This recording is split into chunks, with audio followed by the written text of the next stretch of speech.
J'ai déjà entendu parler de plus en plus qu'effectivement il y a des dangers de la cigarette électronique. J'ai déjà eu un ami qui a eu un souci avec ça, sur les surcharges.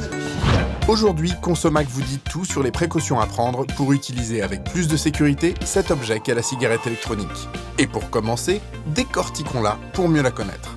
Comme son nom l'indique, c'est un dispositif électronique qui produit de la vapeur. Lorsque vous utilisez une e-cigarette, c'est comme ça qu'on l'appelle aussi, elle fonctionne avec une batterie rechargeable et se constitue notamment d'un réservoir.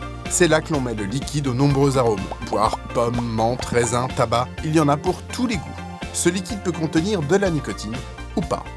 En bref, côté composition, dans le e-liquide, on trouve du propylène glycol, de la glycérine végétale, de l'eau, de l'alcool, des additifs et donc l'un des fameux arômes pas toujours anodins.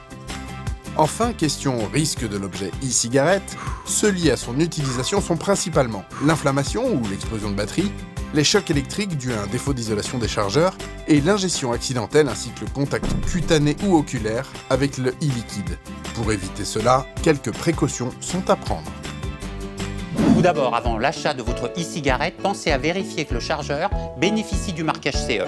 Puis, lisez la notice d'utilisation qui est fournie avec votre e-cigarette. Par ailleurs, le problème essentiel en matière de e-cigarette est la surchauffe de la batterie.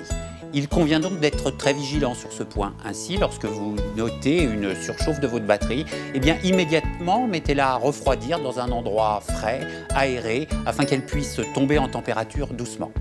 Lors du rechargement de cette batterie, veillez également à ce que ce soit dans un endroit aéré, hors de toute source de chaleur. Autre précaution avec votre e-cigarette, si elle est dégradée par exemple, suite à une chute, eh bien, vous ne devez plus l'utiliser. Ou bien lors d'un transport, vous devez bloquer la batterie pour empêcher tout déclenchement intempestif de votre e-cigarette.